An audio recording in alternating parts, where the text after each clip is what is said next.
We're back with another episode of Retirement Police Most Wanted, where we are hoping to be paid work optional in less than 100 months. We know that the retirement police will be after us. We're waiting for our mugshot. We're waiting for those sirens to go off for them to chase us as we're on the lam. We hope that you're going to join us. And we want you to pursue breaking the golden handcuffs as well. Today, we're going to discuss our high school and college years and how that set us up or not set us up for our journey to financial independence. Come have a listen.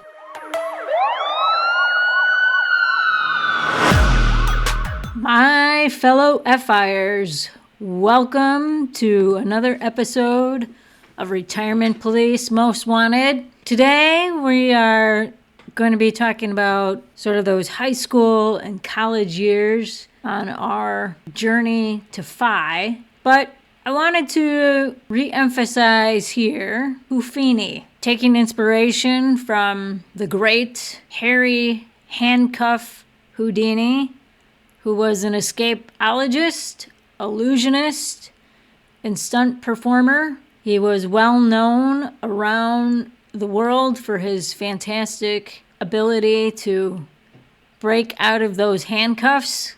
They weren't necessarily golden. We are HouFIni.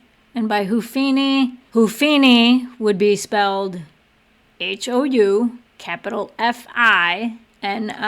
And what do I mean by this? HouFIni refers to the ability to perform amazing financial independence, that's the FI, escapes from the retirement police that are not an illusion, and that's the NI in HouFIni. On our HouFIni journey, working to be the great Houdini, the great FI escape artist, just want to go back in the journey because we're 100 months away from FI. We believe that we're on the correct trajectory to achieve that goal.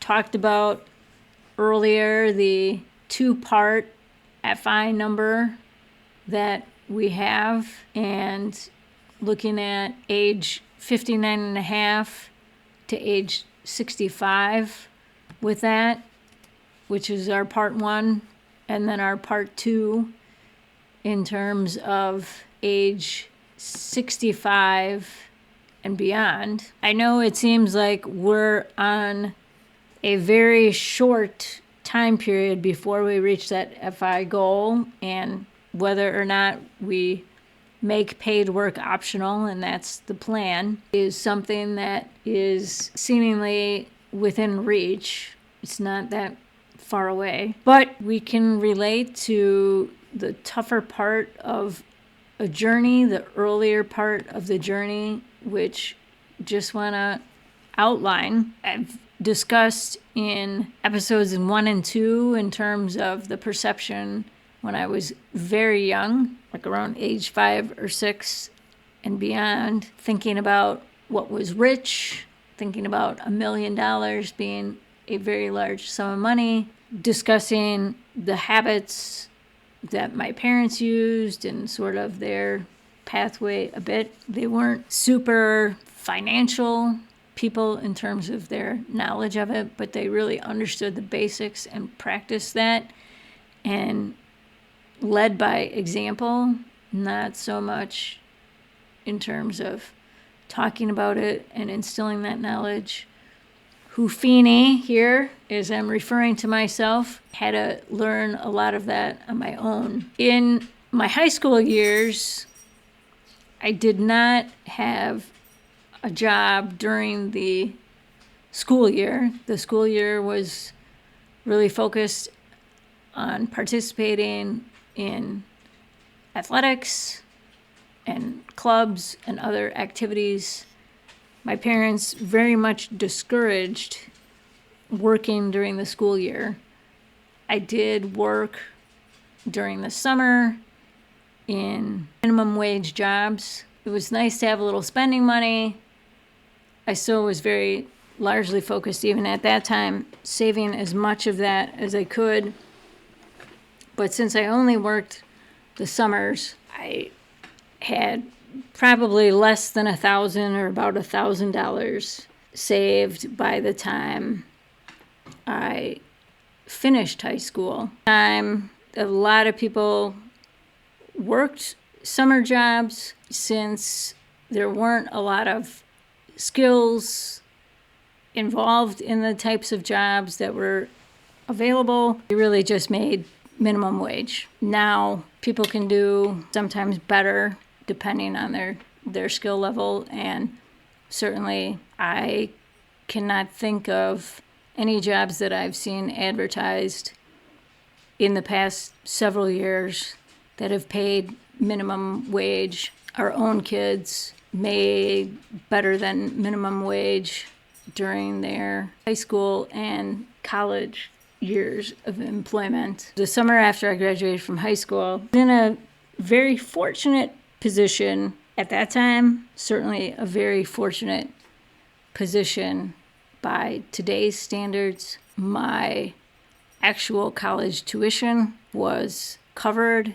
That was something that, for certain factors, was able to be covered by my parents. However, anything that I was going to take on, whether that was living in a residence hall, my books, any of my types of living expenses, those had to be covered by me. And that was something that was made clear to me by my parents. I had a far better deal than my parents had when they were pursuing education beyond high school. And my parents, amazing, two of my best friends. And so I don't want anybody to think that I am in any way being disrespectful of my parents. I was on my own for that, and I understood that. And immediately after high school graduation, I acquired a full-time job, working 40 hours a week. And then I had side jobs in terms of nights and weekends for different periods of that summer. At that time, you didn't have your expenses paid for college. I mean, you could earn a couple $1,000 maybe if you were doing really well. And that was about enough to cover the cost of your residence hall for a year. As I've said before, I was debt averse, very debt averse. Where I went to school, I could commute to go to college. My parents did say, you can live at home for free. We wouldn't charge you rent. You can eat our food. If you're here, you're fine. Use the laundry. All of those things. So they were very supportive from that aspect. Since I didn't have the upfront cash to cover a residence hall for that freshman year, I did end up living at home my freshman year and commuting. It is a bit of a different experience than people that live on campus in multiple ways. And I also had an on-campus job where I worked the maximum allowed 20 hours a week. So it really kept me on campus during the day, had my classes during the day, do social things on the weekends with people. I would do some social things during the week in terms of maybe intramurals, occasionally clubs, but really the evenings hitting the books because I didn't have time during the day working 20 hours a week to study and get things done, and was able to balance that. Knowing that I had money saved up kind of throughout the year and then working again full-time. The summer, same routine, full-time job, additional part-time jobs for certain portions of the summer, extra seasonal stuff. I did live on campus both my sophomore and junior years. And to be clear, I did not want to take on debt. So to me, the thought of taking on debt to live on campus that freshman year was not desirable. Not for living on campus, not for my books, not for any of it. So sophomore and junior years, I was able to balance living in a dorm or living in an apartment, covering my expenses with my own jobs. I had a great opportunity the summer of my junior year to do a study aspect and also get real work experience, but it was in a part of the country that was not local, far away, expensive, but it was really the kind of opportunity that was like you couldn't pass it up. I knew it was going to pay dividends later in the pursuit of my career. I was actually very fortunate to have an internship that paid, and while the internship did not pay top dollar, it allowed me to cover the increased costs in my rent and all of the cost of living and be able to pursue activities and see other parts of the country on weekends. And so I didn't have any weekend job outside of my regular internship to kind of supplement things because I wanted to really be able to soak in everything that was involved in that experience. And it was amazing. But what it did do is it left me with a dilemma for my senior year of college to either live on campus and take out loans or just live at home again and commute. And since I had friends on campus, still had my campus job, was dating my spouse, not my spouse at the time, but the person who became my spouse, who had an apartment on campus, I made a very surprising decision to many people that I was friends with, including people that I had really been thinking about living with in just a multiple kind of crazy living environment, which would have been an area on campus that would have been a little more suspect and even a little more farther away. And while everybody great people, it just, for that kind of proximity and all of that, I was like, I may as well just live at home, and there's still going to be plenty of ways that I am going to have fun and engage in campus life. And so that's what I did. And I ended that summer of my junior year going into my senior year with essentially no money. Spent my savings because I didn't earn as much in my internship as I would have in a summer job.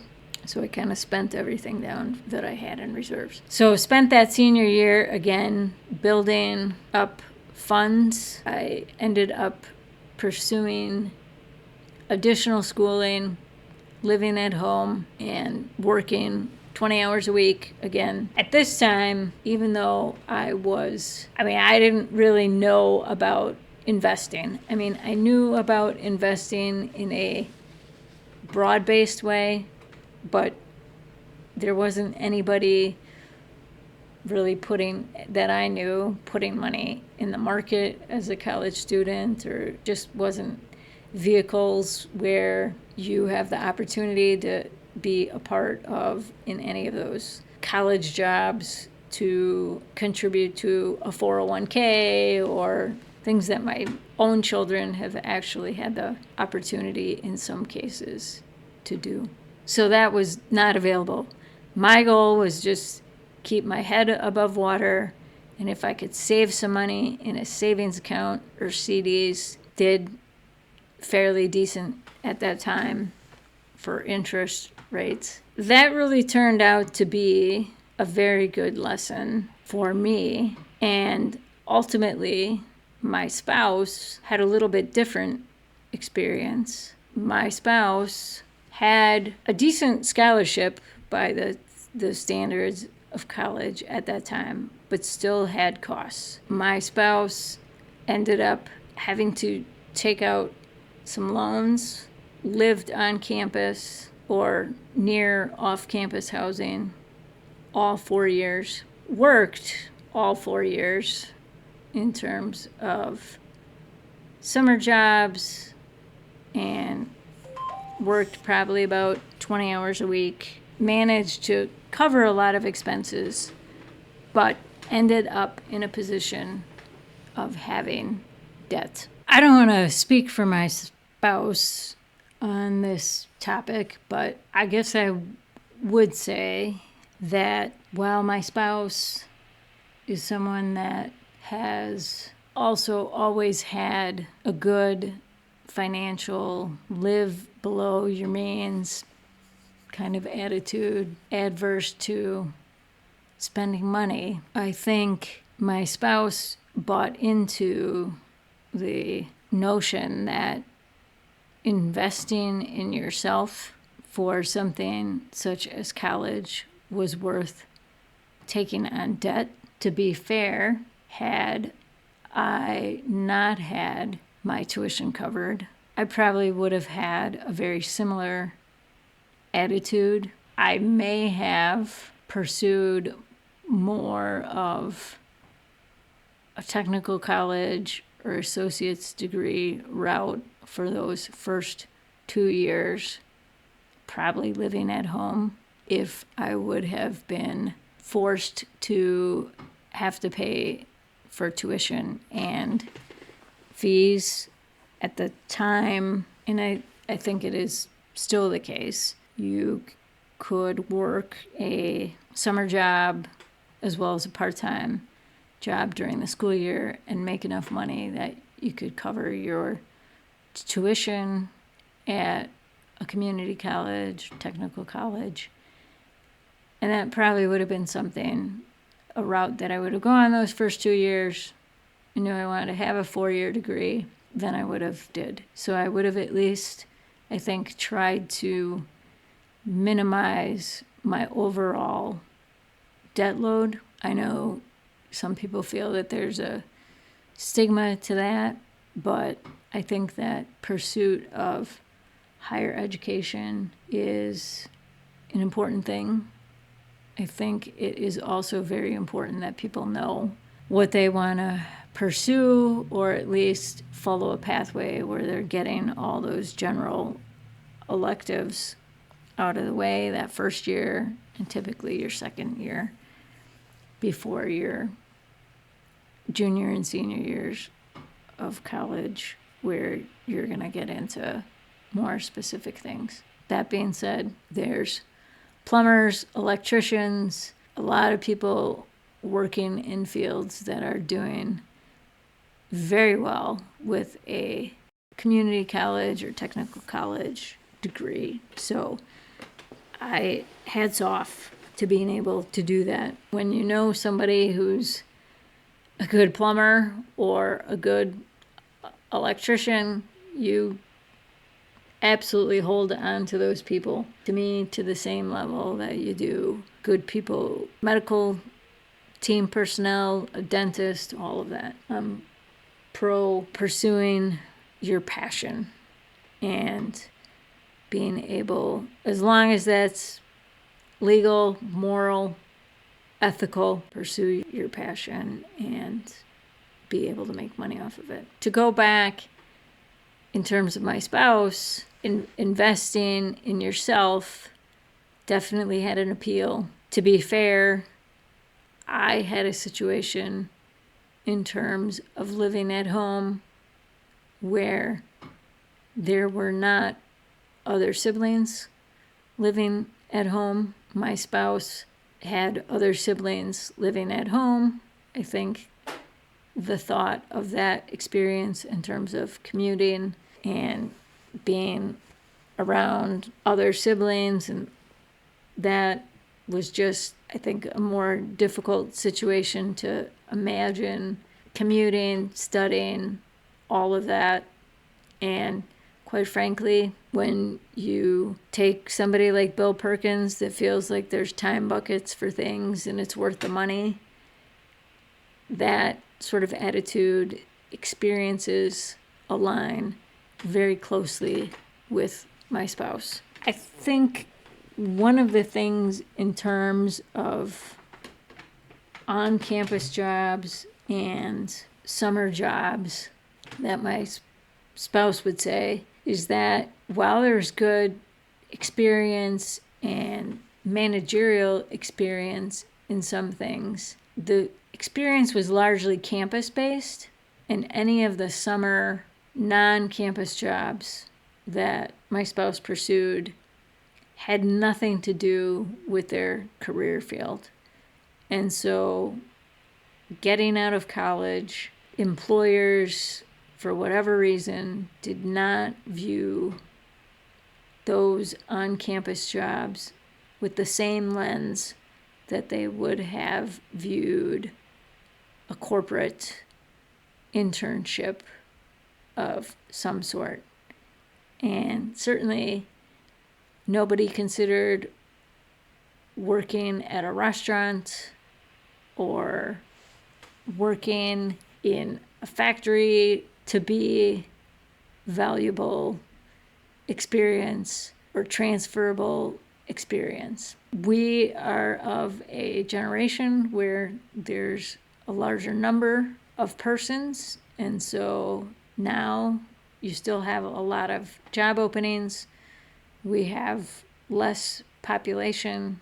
There is a need for workers, and I think in many cases people look at it differently. And given the early point of our work history, high school years, college years, I understand what people in those age groups are going through today to a certain degree. I definitely realize what an advantage I had in terms of having my tuition covered already. What I want people to understand is that as HouFIni, financial independence, not an illusion, I do appreciate when I got out of college, I was at ground level zero. I was at zero debt, but I really didn't have anything in savings, which is, I realize, a much better place than a lot of people. But I know what it's like to then have to pivot and grind and pursue this quest for financial independence. And while I'm closer to being on the other side of financial independence completely, I can see that road in the distance. I do remember very clearly what it was like, and ultimately married into debt that my spouse had from those college years. In getting married, taking on that debt, and for someone who was completely debt averse, as much as I aligned in terms of values and interests and loved my spouse, I am not gonna lie, financial part of taking on debt is like a big gulp. Now, my spouse may or may not have had levels of debt were any worse, may have been better than a lot of other people that I could have married if that was the decision. I don't think you should solely make a decision to choose a spouse based on debt. What I will say is that one of the things in terms of, as you think about your relationships, in terms of people you're dating, number one, I just think you want to make sure that they align with your values. And you can have differences. You're not going to be the same. You're not going to be aligned on everything, but having the same values is really important. You can, in the case of my spouse, I think one of the things why, even though I took a big gulp, there was going to be debt there, was because I understood why my spouse took on that debt, tried to minimize, for the most part, why they were taking on that debt, had a habit of working, the same amount as I did during college. And so there were all these other ways, even on the financial front, that we were aligned. I do recall the priest and marital classes that you go through in advance of the wedding day. What surprised me is that as much as they emphasized faith and the religious aspects of getting married, they did take a lot of time and spend a lot of time on the financial aspects of marriage. And I know that they say that, or at least they used to say, 50% of marriages end in divorce because of finances, or finances are the number one reason that people get divorced. The financial stress, if you have debt or you're just not aligned, one person's a spender, one person's a saver, both people are spenders. I don't really know of statistics in terms of both people being savers and a divorce rate. That would be interesting to know. It did surprise me how much they emphasize that. And I will say, while we kind of knew where each other were at, our most in-depth conversations about finances actually did occur during those marital classes prior to the wedding. And it was eye-opening. In some ways, it was a little scary to have those conversations, even though my spouse was best friend, still is my best friend. But it took a leap of faith. And I don't mean that to be a pun, but it set the stage for how we were going to move forward and be aligned. And I think that is a very important aspect of relationships that often does get overlooked. I do know couples where it just seems like they never want to talk about the finances, and it's a bit of a hope and a prayer that everything is working out month to month. I am not necessarily somebody who budgets per se. I know where we are. I do think that if you are unsure of where your spending is, it's really smart to go back to the basics of your money or your life. Joe Dominguez and Vicki Robbins' best-selling book, and a beloved book in the financial independence community that I know that Vicki has since updated. But keeping track of your spending, every cent of your spending, every day, is a really important exercise. And if you've read the book, you understand that that aspect of part of the 9 steps is not the only thing that you need to do. Certainly, I know people that have followed the practice of keeping track of every dime from time to time that feel like that was enough for them.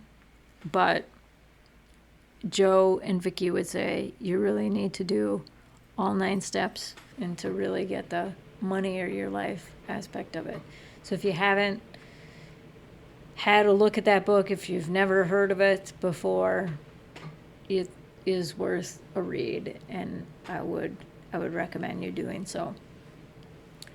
So I think at this point, I am going to leave it there, highlight things about our 20s in the future.